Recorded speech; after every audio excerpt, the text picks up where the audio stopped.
Por que que o teste do pezinho ele é importante? Aquelas gotinhas de sangue, eu sempre digo, eles salvam vidas. Você dá qualidade de vida. Na verdade, não é só para o bebê, para a A família toda. família toda. Que enxergar a deficiência não é um favor, a inclusão não é um favor, é oportunidade para todas as pessoas. A autonomia ela só vai ter se ela tiver oportunidade. Por isso que realmente, assim, a autonomia é uma das nossas premissas. Exato. Porque a gente não quer que a pessoa fique aqui com a gente a vida inteira. Não, a gente quer que ela se desenvolva e consiga, da porta para fora, levar a vida dela da melhor forma. Então, hoje, completando 50 anos, a gente tem muitas vidas, né? Acho que são milhões aí de vidas modificadas pela história do teste do pezinho. Ser mãe é dádiva que vem de Deus, porção divina para os que são seus. Ser mãe é ter paixão, é tentar o impossível, fazer o sonho se tornar real. Ser mãe... Em 2026, celebramos os 50 anos do teste do pezinho no Brasil, uma das maiores conquistas da saúde pública quando a gente fala sobre diagnóstico precoce e qualidade de vida. Mas apesar dos avanços, ainda existem muitos desafios importantes para que todas as crianças tenham realmente o acesso ao teste do pezinho ampliado. Por isso, hoje a gente está aqui no Instituto Jô Clemente, uma das principais referências do país em triagem neonatal, pesquisa e diagnóstico para entender como que esse exame evoluiu ao longo dos anos, os impactos que ele gera na vida das famílias e o que ainda precisa avançar para que nenhuma criança fique sem o diagnóstico. Agora a gente está aqui com a Priscila de Arruda Camargo, que é gerente de comunicação, marketing e captação de recursos aqui do JC. Priscila, obrigada pelo teu tempo, por você se disponibilizar em contar mais para a gente sobre o JC. E para quem não conhece ainda, o que é o Instituto Jô Clemente e qual que é o real propósito? Obrigada a você, Natália, pela oportunidade, né? O JC é uma riqueza aí de atuação, de assuntos, e esse ano é um ano muito emblemático para a gente, porque a gente faz 65 anos, né? A gente fez, na verdade, dia 4 de abril, e o JC é uma organização da sociedade civil, a gente completou 65 anos em abril, e a gente trabalha para construir o nosso DNA pautado em inclusão e oportunidades. Só que para a gente trabalhar esses dois pilares, a gente tem vários tipos de serviços, né? E que eles são suporte, todos os a gente fala são pilares estratégicos do Instituto Jô Clemente. E as nossas causas de referência são deficiência intelectual, transtorno do espectro autista, doenças raras e nós somos um dos maiores laboratórios da América Latina do teste do pezinho. Então, para você ver que tem bastante assunto para a gente falar. Muito. Eu queria já começar se você puder contar para a gente a história da Dona Jô Clemente, que deu nome para o Instituto. A Dona Jô é uma inspiração, né? Eu brinco até, o ano passado a gente gravou e lançou um documentário com ela. Ela tinha 99 anos, porque ela vai fazer 100 anos agora, no dia 20 de junho. E ela, às 10h30 da noite, ela estava fotografando e conversando com todo mundo. E a gente olhava aqui entre as equipes, né? Falava assim: ninguém pode falar que está cansado, hein? Ninguém, vamos continuar, porque ela é inspiradora e ela é uma contadora de histórias. A hora que você está do lado dela, ela vai contando, e eu adoro ouvir histórias. Ela vai falando grandes nomes do Brasil, da sociedade, do meio político, tá? E você fala: quem é fulano? Ah, é fulano. Ah, ela chama de Inho, né? Tipo, a Priscilinha, como se fosse, né? Quem é essa? Ah, ela foi presidente de não sei qual lugar. Então, ela é uma pessoa incrível. Só que o que moveu ela, né, a fundar o Instituto Jô Clemente, que tinha outro nome na época da fundação, ela, na década de 60, né, ela teve um filho com síndrome de Down, que é o Zequinha. E ela percebeu que a sociedade não estava preparada para receber o Zequinha, tanto na escola quanto no ambiente profissional, assim como serviços especializados. E como uma boa mulher, né, e empreendedora, com DNA empreendedor, porque eu falo, eu adoro as mulheres, tudo isso, a gente é muito proativa, tudo isso, mas ela tinha o motivo do Zequinha por trás, que impulsionou ela realmente fazer alguma coisa, não só em prol do Zequinha, exatamente, mas imagina de milhões de pessoas que ao longo desses 65 anos ela está impactando, né? Impactou, está impactando e vai continuar impactar, né?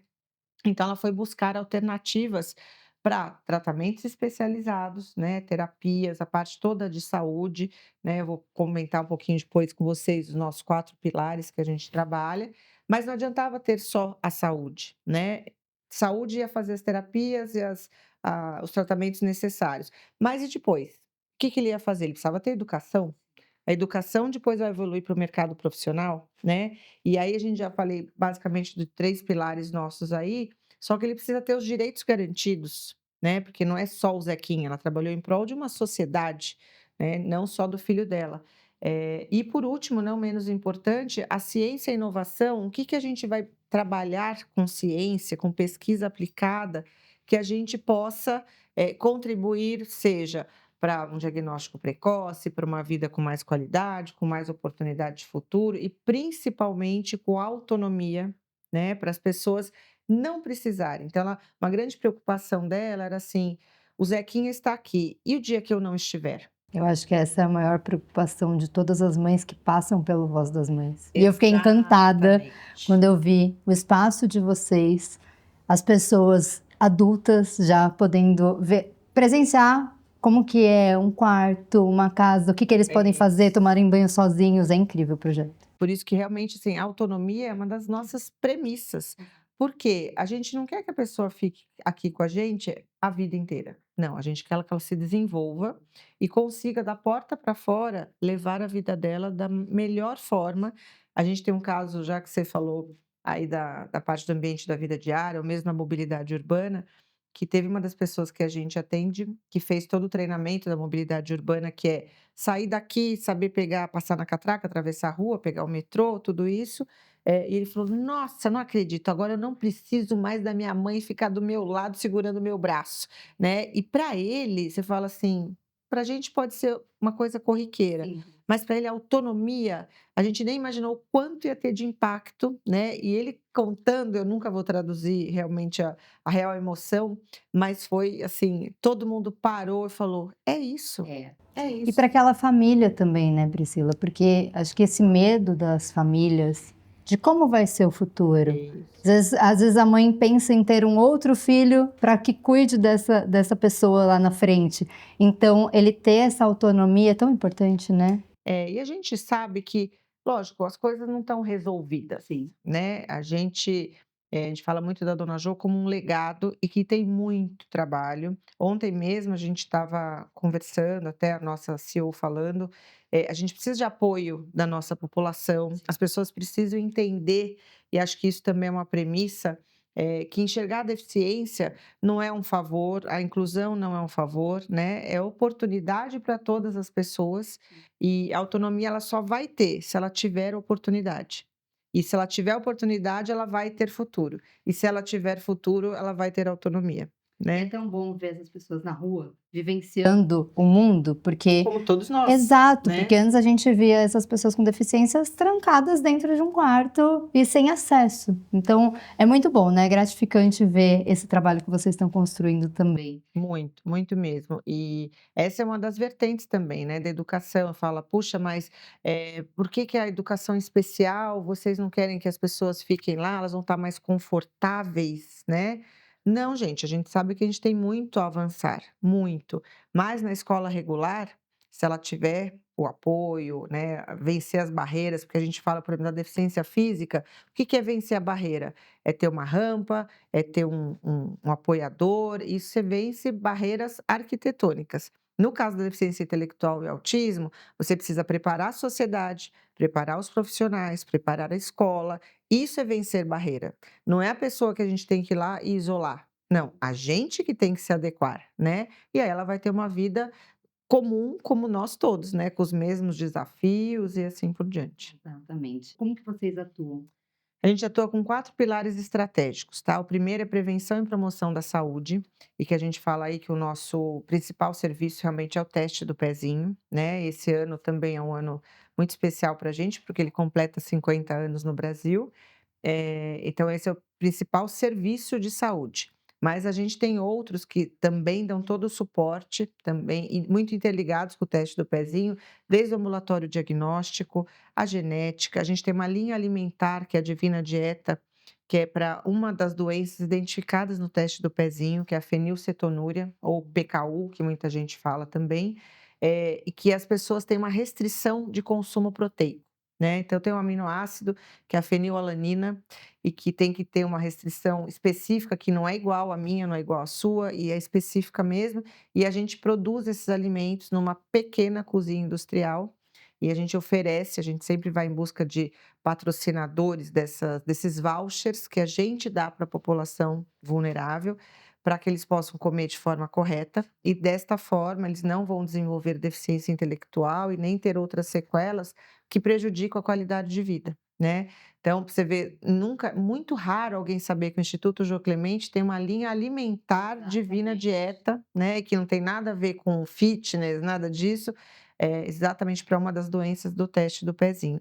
Então, do pilar de saúde, um outro muito importante, que é o que você falou, que não é só criança, né, o pilar de longevidade dentro da área da saúde, não é nem pilar, é um serviço, que a gente tem hoje em dia aqui pessoas com síndrome de Down, autismo, com mais de 65 anos, que estão aqui e que a gente espera daqui a pouco já estejam autônomas, né, continuando a vida aí.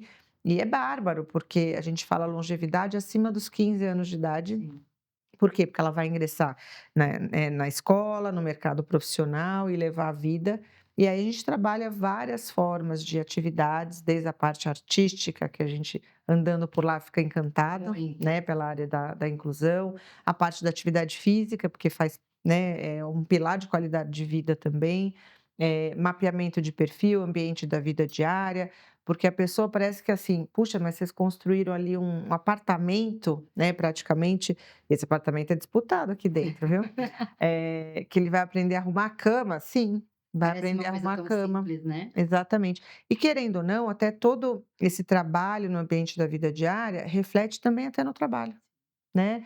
Por quê? Porque é a vida comum, a nossa vida do dia a dia, e que a gente o que vai trabalhar aqui, você vai falar: "Puxa, hoje eu lavei uma roupa, fiz um brigadeiro", o que for, que é o papo de qualquer ambiente profissional, o que você fez em casa também, né. Então é interessantíssimo e é real da vida diária, tem dia que vem um cheiro aqui de brigadeiro, e tal, eles lá fazendo e a gente come um bolo, alguma coisa assim, porque eles têm que aprender o banheiro, acessibilidade no banheiro, Tomar banho sozinho. tomar banho sozinho, organizar, né, não deixar o ambiente sujo, porque se ele souber que no dia seguinte ele vai voltar lá, não vai nem se ele não arrumar, não vai ter outra pessoa para arrumar, né. A vida como ela é, realmente. Então, é bárbaro. O trabalho do JC, lógico, é fundamentalmente diagnóstico precoce, promover autonomia, oportunidade para todas as pessoas, para que tenham um futuro, né. Incrível demais. E até quando a gente fala desse ano ser tão importante, né, 65 anos do JC, 50 anos do teste do pezinho, quando vocês olham para os próximos 10 anos, quais são os sonhos que vocês têm, que vocês esperam?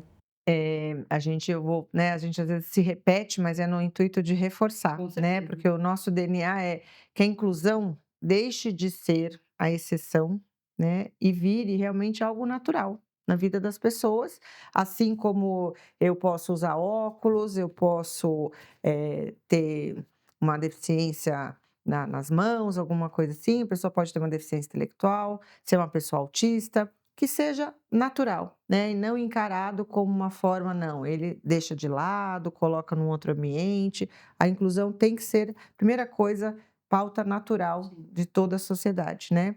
E outro que a gente fala muito, que o diagnóstico precoce seja acessível para todas as pessoas, né, para todos os bebês. A gente fala muito do teste do pezinho, mas se a gente for pensar que o estado de São Paulo, não estou falando a comunidade ribeirinha, que tem muita dificuldade realmente, literalmente, de acesso, tal. O estado de São Paulo ainda não fez o teste ampliado, né, do pezinho. Então a gente está ainda no diagnóstico de até 7 doenças, eh, sendo que outros estados, né, Minas, por exemplo, o Distrito Federal, já estão bem mais avançados. Então esse do diagnóstico precoce é uma premissa, né, e que você fala: "Nossa", e quando as pessoas ouvem que São Paulo diagnostica 7 doenças, a gente tem muito a ser feito ainda, e a gente luta isso, porque, é uma política pública e que a gente só está pedindo para a lei ser cumprida, né. A gente não tá pedindo nada além do que a gente já pode ter, né? Exatamente, que deveria já ter tido, né, porque a gente, sabe que a assinatura toda de implantação da ampliação do teste do pezinho para São Paulo foi assinada em 2021, e o plano era para, em 5 anos, ter ampliação. né? 5 anos se passaram e a gente praticamente incluiu praticamente, que estamos ainda na fase final. Então, como é que vai ficar o processo das outras 49 se 5 anos foi para uma? E a minha preocupação é que quando a gente fala sobre o eixo Rio-São Paulo, a gente já tem muita informação, que ainda não é toda, mas quando a gente fala de outros estados, é pior ainda, né, Priscila? Muito, foi o que eu falei até da comunidade ribeirinha. Se a gente for pensar norte, nordeste, imagina a dificuldade geográfica, né, que eles têm, porque uma coisa é dificuldade técnica, dificuldade financeira, que todo mundo está na nossa discussão diária, né? Mas a dificuldade geográfica mesmo, de acesso, né? Como é que vai fazer na comunidade ribeirinha, nasceu um bebezinho, como é que vai colher o sangue, fazer o sangue chegar, ter o diagnóstico a tempo, porque tem doenças que tem que ser um diagnóstico muito rápido, para evitar ao máximo sequelas.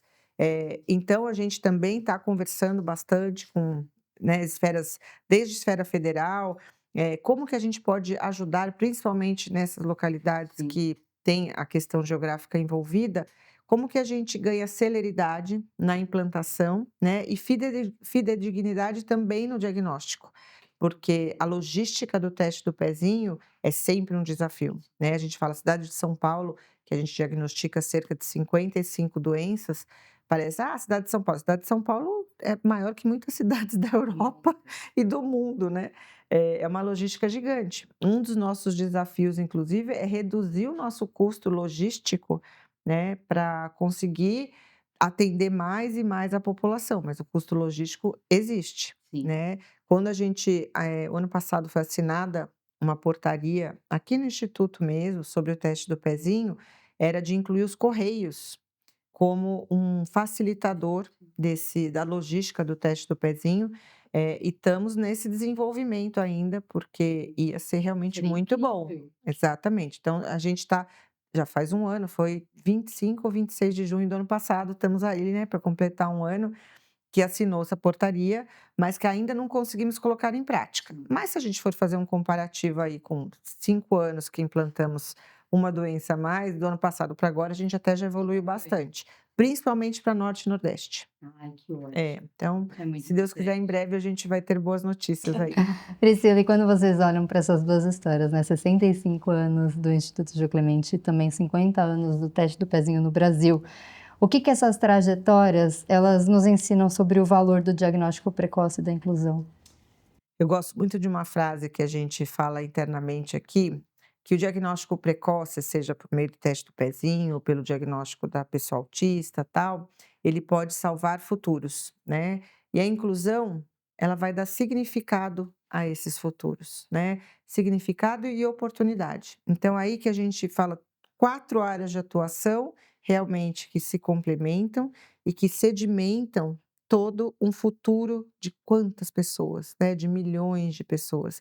Só de teste do pezinho, esse ano a gente fala que a gente está acima de 12 milhões de testes do pezinho realizados, né? Acima de 12 milhões de exames realizados. Então, é uma loucura. Você fala, olha o quanto a gente impacta, né? De uma política pública que foi trazida, né? A pedido do doutor Antônio Clemente, que era médico, marido da dona Jo, trouxe para o Brasil em 1976, né? E a gente foi pioneiro aí, e a gente tem muito orgulho de falar que esse ano nós temos 3 grandes marcos: 65 anos no Instituto, 50 anos do teste do pezinho e 100 anos de Dona Jo. É verdade. Que é um legado, realmente. A gente fala 100 anos de Dona Jo, que está viva, firme e forte. Se ela te encontrar, ela vai falar: Natália, você sabia que a inclusão, isso, aquilo. Ela tem uma frase para cada pessoa. Ela vai lembrar de coisas lá de trás que ela trouxe. Você não é aquele que a gente ia fazer uma ação, não sei aonde. Quando o ano passado, realmente, a gente ficou estarrecido com os links e com as conexões que ela faz, né? Pensando nisso. Então, diagnóstico precoce, futuro, oportunidade e inclusão. Que viva mais 100 anos de Dona Jo, né? É isso aí. Podia. Dona Jo. Amém. Obrigada, viu, Priscila? Obrigada pelo teu tempo, por todo esse conhecimento, essa aula que você deu pra gente. Imagina, a gente que agradece, venham sempre. O JC, o que não falta é conteúdo A gente volta. e boas perspectivas aí. Obrigada. Obrigada, pessoal. Então, muitos acham que você fez o teste do pezinho? Fiz, a hora que mostra um carinho plantar. Esse não é o teste do pezinho. O teste do pezinho é aquela gotinha tirada do calcanhar do bebê.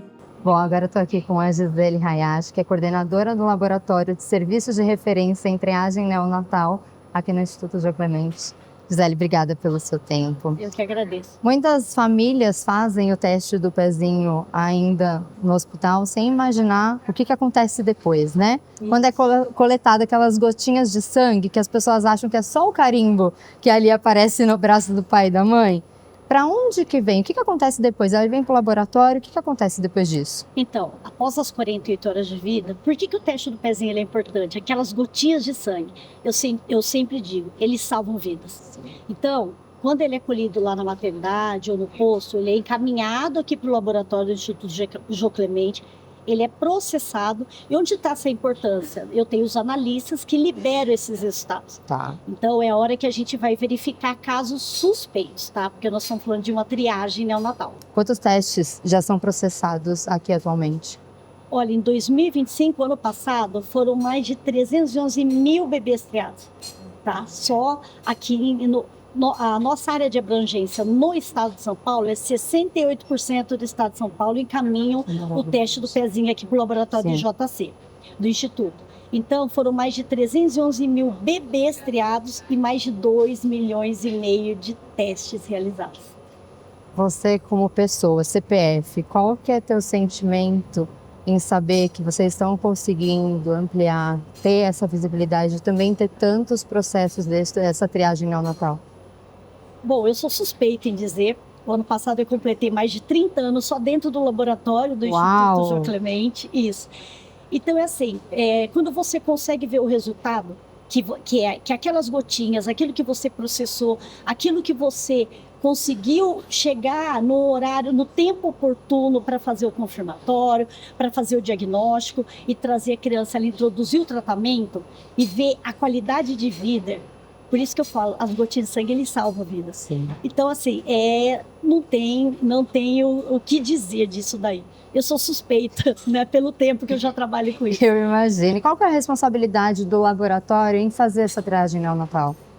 Olha, nós somos desde 2001 credenciados pelo Ministério da Saúde como um serviço de referência em triagem neonatal. Por que é importante esse serviço? Não é só realizar o exame, tá? Porque é muito fácil você realizar, muitos locais poderiam estar realizando. Só que ao realizar esse exame, um resultado suspeito, eu tenho que garantir, através do setor, no setor que nós temos aqui, de busca ativa, ela vai atrás dessa família, ela vai orientar a família, ela vai sensibilizar a família, porque na maioria das vezes ainda não tem sintoma. Então a mãe vai falar assim, não, mas tá tudo bem com o meu bebê, ele não tem nada. Então você tem que orientar e sensibilizar para que essa família traga o bebê, retorne para fazer exames confirmatórios, não tem diagnóstico fechado ainda.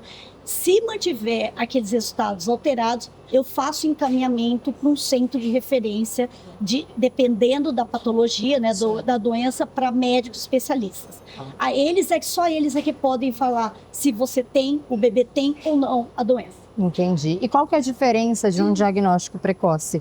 Assim que a criança nasce, então com os poucos dias de vida dela, seja diagnosticado uma doença rara e ser diagnosticado lá na frente uma doença rara. Qual que é essa diferença?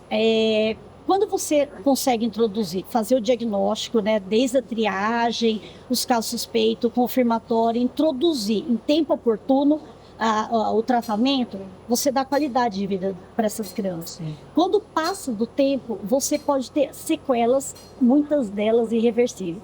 Vai desde deficiência intelectual, atraso no desenvolvimento neuropsicomotor, problemas respiratórios, imunológicos, então uma série que aí você a qualidade de vida desse bebê na fase adulta, de criança e adulta, ela muda completamente. Então, se você faz um diagnóstico de triagem preventivamente, essa é a função, né, da triagem neonatal, sim, você consegue introduzir e você dá qualidade de vida. Na verdade, não é só para o bebê, para a família toda. Família toda. Isso. E quando a gente fala dessa triagem neonatal, Brasil, a gente está atrasado. Como que a gente está em relação ao teste do pezinho ampliado? Porque Acho que muita gente ainda não sabe qual é essa diferença do teste do pezinho e do teste do pezinho ampliado. Como que a gente está hoje nessa situação do Brasil? Nós avançamos, né? Porque, por exemplo, em 1976, por isso que o teste do pezinho completa 50 anos. Então, em 76, ele começou aqui no laboratório do Instituto João Clemente. Então, em 2001, criou-se, tornou lei, já fez parte do SUS, começaram a ampliar as doenças. E aí, em 2021, tem uma lei que você amplia até por volta de 50 doenças. Ela é importante, de forma faseada, não ia entrar todas de uma vez. Mas a gente gosta de explicar que não é só fazer exame.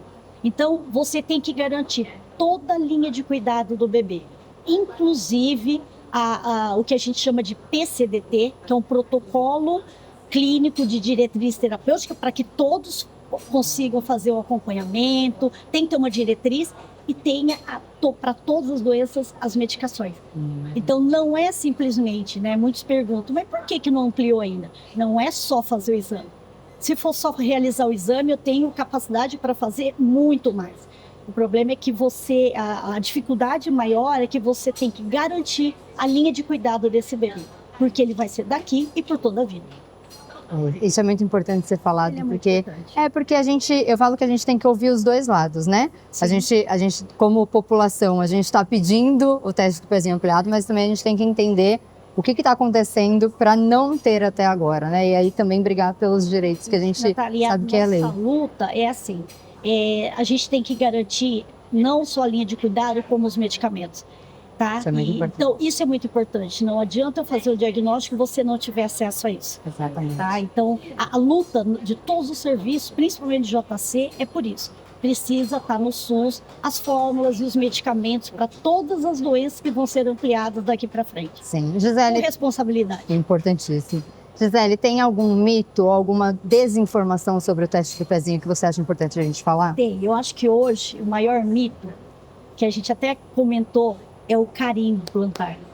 Então, muitos acham que você fez o teste do pezinho? Fiz, olha que mostra o carimbo plantar. Esse não é o teste do pezinho. O teste do pezinho é aquela gotinha tirada do calcanhar do bebê.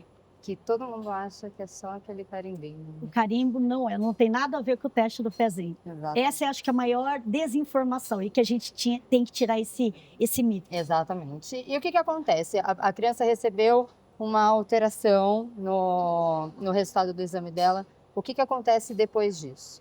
Então, depois que a gente tem o resultado suspeito, nós temos aquele setor da busca ativa. Tá. A função dela é garantir, e até a família, entrar em contato com a família, garantir, orientar, sensibilizar e garantir que a mãe traga o seu bebê aqui para fazer os exames confirmatórios. Só a partir daí, um resultado confirmatório mantendo, você vai direto para um médico especialista de cada doença.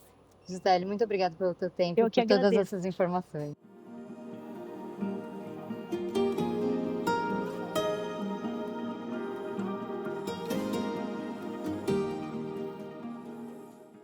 A coleta de uma gotinha de sangue do calcanhar do bebê, colocada num papel filtro, a gente seca e por meio dessa gota de sangue, a gente consegue analisar uma série de doenças. Tá? Hoje variando de 6 doenças, 7 em alguns estados, já oficialmente pelo Ministério da Saúde dentro do SUS, até na via particular ainda, mas com uma proposta de expansão dentro do SUS, 50, 65 doenças, a depender do estado, e o ideal é que a gente consiga uma equidade aí em todos os estados da federação no Brasil. Agora estou aqui com a Vanessa Romanelli, que ela é geneticista e supervisora do Laboratório de Biologia Molecular aqui do JC. Vanessa, obrigada por você disponibilizar seu tempo para conversar com a gente. E eu já queria começar te perguntando qual que é a forma mais simples da gente explicar para as pessoas o que é o teste do pezinho e como que ele é realizado e impacta tantas vidas. Tá. Bom, primeiro agradecer, né, Natália, o prazer é meu poder contribuir para a gente divulgar a informação, né, aqui dentro do Portal das Mães. Então, explicando rapidamente, o teste do pezinho, ele é um teste dentro da triagem neonatal biológica, tá? Então, vou esclarecer que é importante a gente falar disso, porque a triagem neonatal, ela tem uma série de avaliações cardíacas, auditivas, visuais, e a gente tem a parte da avaliação do teste do pezinho, que é a triagem neonatal biológica. Então, é realizada uma gotinha de sangue a coleta de uma gotinha de sangue do calcanhar do bebê, colocada num papel filtro, a gente seca e por meio dessa gota de sangue, a gente consegue analisar uma série de doenças. Tá? Hoje variando de 6 doenças, 7 em alguns estados, já oficialmente pelo Ministério da Saúde dentro do SUS, até na via particular ainda, mas com uma proposta de expansão dentro do SUS, 50, 65 doenças, a depender do estado, e o ideal é que a gente consiga uma equidade aí em todos os estados da federação no Brasil. E por meio do teste do pezinho, a gente consegue identificar doenças tratáveis. Então, todas as doenças do teste do pezinho são doenças que têm tratamento. Então, essa criança faz um segmento, ela faz um tratamento, às vezes por meio de uma medicação, às vezes por meio de uma alimentação específica, uma dieta específica para aquela doença. E essas medicações podem ser de vários tipos, né? Enzimáticas, medicações de terapia gênica, medicações ao longo da vida ou pontualmente, transplante de medula óssea. E tudo isso, o impacto, né, vai modificar completamente a qualidade de vida dessa criança e, por vezes, até a sobrevida, porque muitas dessas doenças, quando não identificadas precocemente, infelizmente, elas levam ao óbito. São 50 anos do teste do pezinho, né? Qual foi a maior transformação nesse tempo promovida por exame? Olha, falar um pouquinho, né? Acho que para responder essa pergunta não tem como a gente não passar pelo histórico um pouco da doença, né?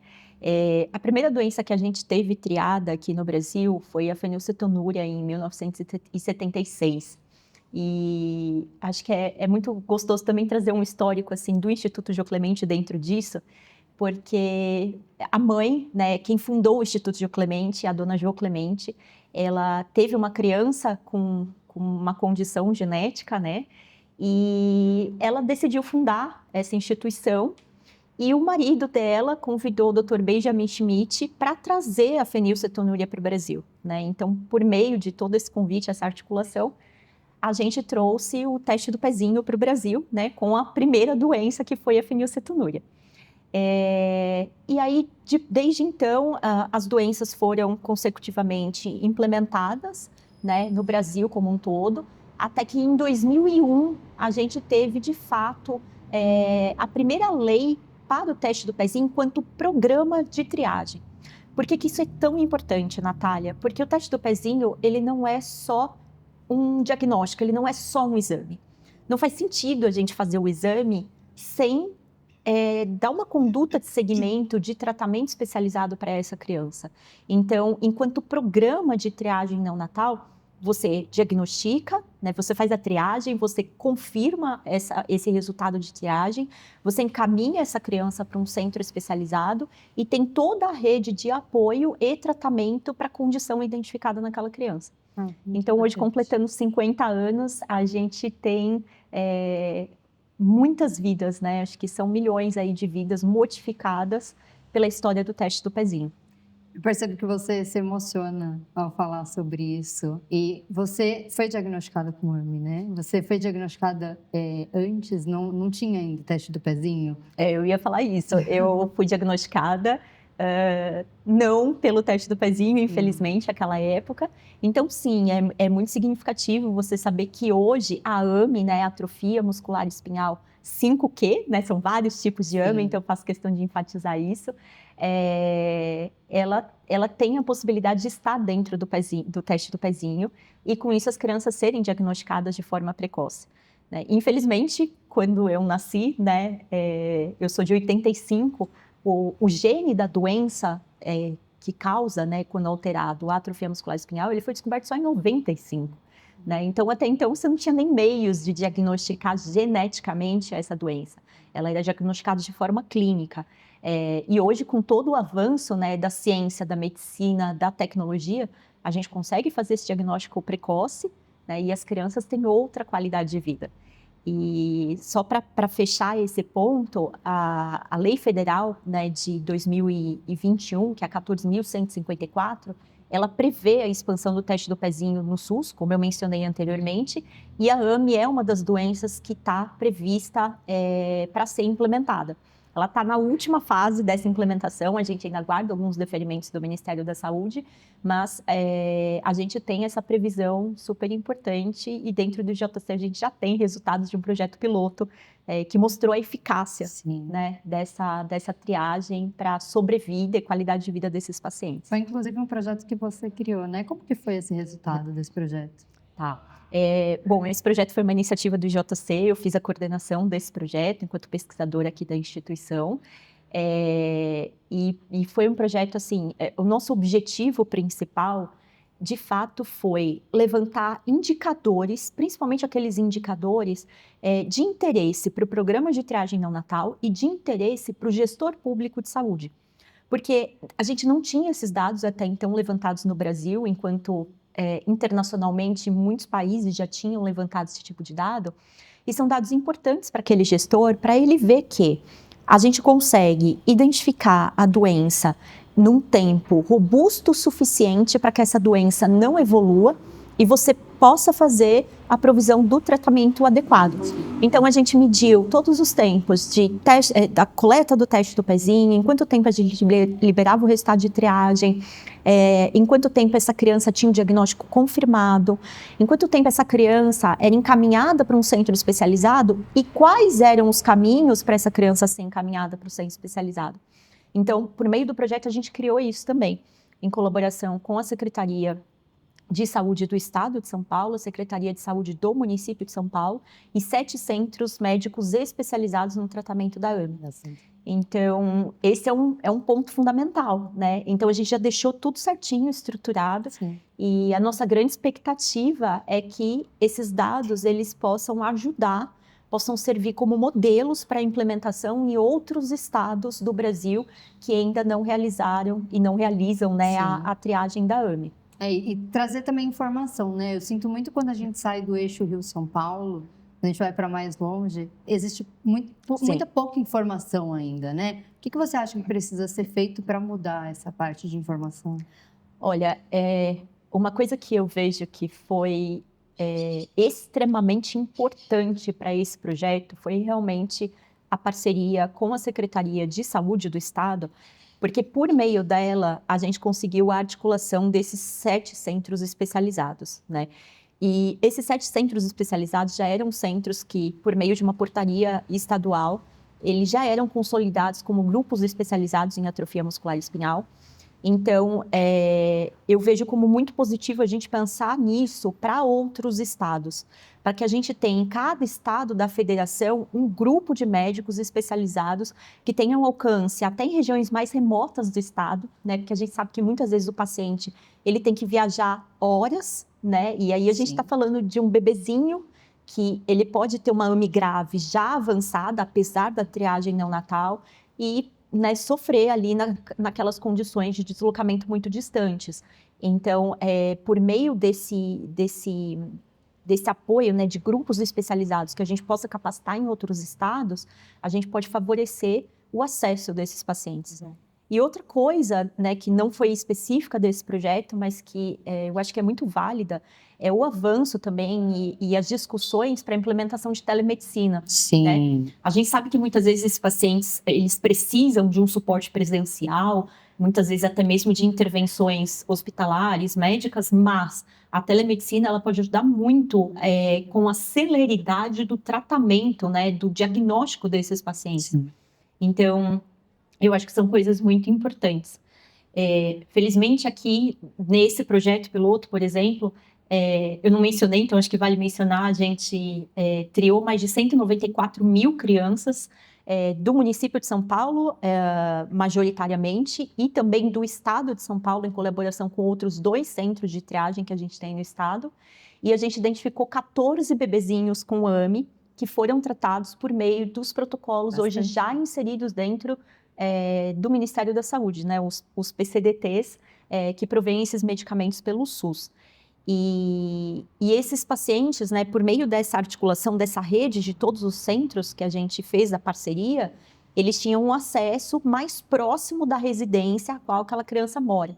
né? Então, isso também foi um ponto positivo e que mostra que a rede funciona se bem articulada, né? Sim. Agora, para quem é leigo, essa proporção de números, de terem sido 14 crianças diagnosticadas, isso é pouco ou isso é muito? Olha, na verdade, eu não vou dizer nem que pouco, nem que muito. Vamos pensar de uma outra maneira. De certa forma, acho que a gente vai chegar à conclusão de que até muito. Com essa proporção que eu te contei, a gente pode chegar ao número de mais ou menos um caso de AME a cada 13 mil crianças nascidas vivas. Então, se você pensar que você tem um AME no meio de 13 mil crianças, é bastante se a gente considerar que a gente tem cerca de 500 mil nascidos vivos no estado de São Paulo.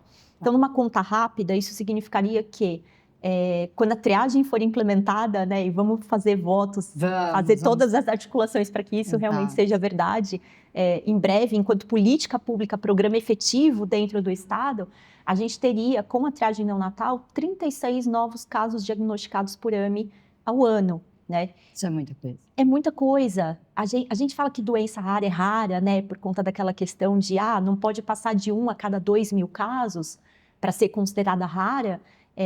Mas você está pensando que a cada 13 mil bebês nascidos, você tem um caso de AME. Sim. E muitas vezes esse caso está perdido no sistema, né? Está perdido por falta de especialidade médica, está perdido por falta de acesso a exame, está perdido porque às vezes os pais ou mesmo o médico não reconhece que aquela criança tem uma alteração significativa e que tem tratamento. Sim. Então, são vários os motivos. E com a triagem, não. Você diagnostica, você encaminha e você trata. Então, é como dizer que esses 36 bebês, eles não ficariam perdidos, eles não ficariam sem diagnóstico e seriam crianças. Eu gosto muito de falar que quando a gente trata, é um indicador indireto, porque a gente não tem esse acesso, né, nos dados do sistema público de saúde. Mas quando você trata, essa pessoa, ela vai ser uma pessoa que vai contribuir efetivamente para a sociedade, ela vai ser economicamente ativa, ela traz um retorno para o seu país também.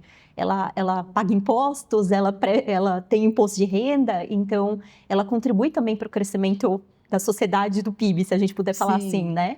Então, eu acho que é dessa forma que os nossos gestores de saúde têm que encarar o diagnóstico e o tratamento de doenças diagnosticadas pelo teste do pezinho. Com certeza. Quando a gente fala também sobre doenças raras, a gente fala muito sobre a corrida contra o tempo, né? Uhum. Por que existe essa corrida contra o tempo?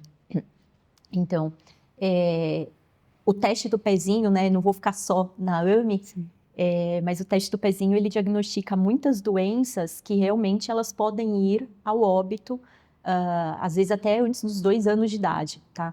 Então, eu vou trazer um outro exemplo, tá? Existe uma doença que ela chama imunodeficiência combinada grave. Então, para a gente falar, né, para quem está nos assistindo, são doenças que elas afetam, por exemplo, a capacidade daquele bebezinho de se defender de vírus, bactérias, fungos. Então, o que acontece? Aquele bebezinho ele fica muito suscetível a doenças infecciosas e de outras naturezas. Então, ele tem, por exemplo, infecções respiratórias de repetição, quadros gastrointestinais, né, diarreia e etc., de repetição, e essa criança, às vezes, tem internações frequentes, né? Então, a SCID, que é essa abreviação dessa doença, quando ela não é diagnosticada, ela, infelizmente, pode levar ao óbito antes dos 2 anos de idade. E quando a gente diagnostica, muitos desses bebês são elegíveis e são tratáveis por meio de um transplante de medula óssea, e é um dos poucos casos dentro da triagem neonatal que a gente pode falar que essa criança tem grandes chances de cura, ou seja, ela não vai precisar mais de medicamentos e outras coisas. Então, quando a gente fala de corrida contra o tempo, né, em doenças raras, que são a maioria dentro do teste do pezinho e do teste do pezinho, a gente fala de tratar essa criança, evitar que os sintomas avancem e evitar a morte dessa criança, né? Na AME, por exemplo, a gente fala que o diagnóstico precoce, né, que tempo é neurônio motor, porque quanto mais o tempo avança, mais os neurônios daquela criança morrem, né? Os neurônios são as células que fazem o músculo se mexer, músculo respiratório, músculo da perninha, do bracinho. Então, o tempo passa, essa criança vai perdendo essas células, vai agravando o quadro e ela pode ir ao óbito. E aí, se ela toma medicação logo nos primeiros meses de vida, existe uma janela também, né? Isso. Onde ela consegue bloquear, a medicação ela bloqueia esse avanço? Isso. A proposta das terapias modificadoras dentro da atrofia muscular espinhal são todas com esse objetivo de estabilizar a doença, de evitar a progressão da doença. Então, por isso, inclusive, que se você consegue tratar um bebê antes de ele começar a desenvolver os sintomas, né? Então, por exemplo, ele vai perdendo o movimento das perninhas, significa que alguns neurônios dele já estão morrendo. A hora que morre, né, você já tem uma perda que não é reversível. Sim. Então, o medicamento, ele vai para parar, para estabilizar essa doença e fazer com que esses neurônios parem de morrer. Então, se você trata uma criança antes de ela perder marcos motores importantes, você garante a qualidade de vida dessa criança de uma forma muito semelhante, ou quase igual a uma criança que não tem a doença. É tão importante isso, né? Muito, muito. Vanessa, e a genética, eu tenho percebido que a gente tem falado mais e tem avançado bastante nessa parte da genética. O que a genética avançada ajuda também nessa triagem neonatal? Perfeito. Esse é um tema bastante interessante e um tema que eu gosto muito de me aprofundar, porque com a possibilidade, né, com o conhecimento que a gente tem hoje acerca da genética, ainda tem muito a conhecer. Existem muitos países já conduzindo projetos sobre a triagem neonatal genômica, né? Então, o que é isso? É você pensar que hoje, né, para ficar mais claro, hoje a maioria dos testes do teste do pezinho são realizados por testes bioquímicos, por testes moleculares que vão olhar um gene específico, ou seja, vão olhar uma palavrinha só daquele livro enorme que é o nosso código genético. Agora, por meio da triagem neonatal genômica, a gente pode olhar vários genes ao mesmo tempo, né? Obviamente, tudo isso tem que ser selecionado para que a gente olhe genes que têm um tratamento dentro daquele período para fazer, né, todas as considerações éticas necessárias àquele período neonatal, porque não faz sentido, por exemplo, você identificar doenças que não têm tratamento, né, naquele momento. E com isso, eu acho que a expectativa é grande, assim, eu ousaria dizer que pelos próximos 10 anos. A gente tem iniciativas muito grandes já na Inglaterra, na Austrália, algumas outras iniciando em outros países da América do Norte, a respeito dessa triagem neonatal genômica, para entender como é que a gente faz trabalho ético com esse tanto de dados, né, de uma pessoa, também para dentro das leis gerais de proteção de dados, para que esses dados não sejam expostos e usados de forma inadequada, e que a gente tenha a seleção daquelas doenças que hoje têm tratamento. Então, a possibilidade da medicina genômica é enorme nesse sentido. E a gente precisa de mais médicos geneticistas também, mais geneticistas no país, né? Porque quando a gente vai estudar mais a fundo sobre isso, vai pesquisar quem são os geneticistas, e até conversando com as mães, eu percebo muito que elas não têm esse encaminhamento logo de começo, até pelo pediatra, pelo próprio obstetra quando recebe um diagnóstico ainda na gestação. Então a gente precisa falar mais sobre isso também, né? Sobre a importância de uma consulta com o geneticista. Sim, você tocou em 2 pontos importantes. Se a gente avaliar o último documento que a gente tem, né, da Sociedade Brasileira de Medicina, nós temos pouco mais de 340, se eu não me engano, 340 geneticistas no Brasil inteiro. A gente estava falando sobre isso agora. Sendo que a maioria está concentrada nas regiões sudeste e sul do país. Então, existem estados do Brasil, por exemplo, que tem um geneticista. Né? Talvez, agora de cabeça eu não vou lembrar, estados que não tenham geneticistas, né? Então, é muito importante até que a gente tenha dentro dos programas de formação em medicina um olhar maior para essa questão das doenças raras e da genética, visto que, por vezes, um paciente com uma condição genética, ele não vai chegar primeiramente no geneticista. O geneticista vai estar lá na ponta, no momento de encaminhamento especializado. Sim. Mas ele vai ser atendido por um pediatra, ele vai ser atendido na porta de entrada do sistema de saúde, né? Aquela unidade primária. Ele vai ser atendido por um neurologista, por um cardiologista, e esses médicos têm que ter, pelo menos, né, o olhar de que, olha, já investiguei tudo, já fiz as exclusões diagnósticas, será que não é uma doença rara? Para fazer esse encaminhamento especializado, porque senão esse paciente fica perdido no sistema, né? Acho que precisa mais ser falado, né? É pouco falado Exato. ainda sobre isso. Você tem... O outro ponto, perdão, o outro ponto que você mencionou, né, dessa questão dos pediatras e etc, é que realmente as mães, por exemplo, vão saber do teste do pezinho só na primeira consulta com o pediatra. Os ginecologistas e obstetras não costumam abordar esse assunto. E seria um ponto super importante da gente pensar em formação e capacitação, né? Exatamente. Eu vou falar por conta própria, tá? Quando meu filho nasceu, ele já tinha um diagnóstico de uma possível doença rara ainda na gestação. E depois que ele nasceu, eu não fui aconselhada a fazer o teste do pezinho ampliado, por exemplo, uma rede particular, já que não tinha no Rio de Janeiro a ampliação. Então, poderia ter sido já aconselhada a isso. Então, a gente precisa também falar mais sobre isso. Perfeito, isso mesmo. Muito obrigada, viu, Vanessa? Adorei nosso papo. Por mim, eu ficaria horas aqui conversando. Mas a gente tem ainda tudo para acompanhar e conhecer aqui no JC. Perfeito, Muito obrigada, Natália. viu? Imagina, a gente que agradece.